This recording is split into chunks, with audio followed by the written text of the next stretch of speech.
Allah the Exalted says, "And when we made Allah's house a place of assembly for the people and a place of safety, and make the station of Ibrahim a place of prayer, and we enjoined strictly upon Ibrahim and Ismail to purify my house for those who go around it, and those who stay therein for devotion, and those who bow down and prostrate themselves.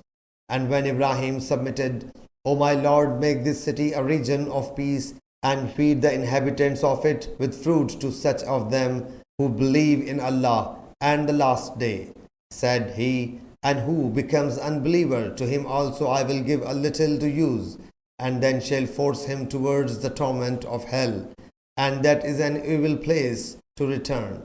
And when Ibrahim was raising the foundations of the house, and Ismail too, praying, "O Lord, accept from us undoubtedly you alone hear and know.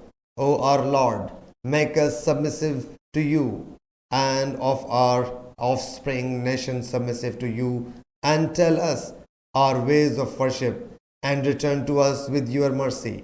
Surely you alone the most relenting and merciful." Surah Al-Baqarah, verse 125-128.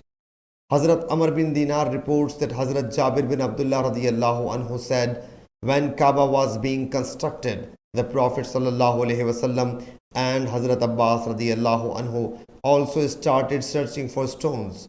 Hazrat Abbas radiyallahu anhu said to the Prophet sallallahu alaihi wasallam, "Put your wrapper on your neck, shoulder." He sallallahu alaihi wasallam fainted and collapsed down with his eyes fixed at the sky. He sallallahu alaihi wasallam said, "Give me my wrapper." So it was tied around his body. Sahih Bukhari, Hadith number 1582.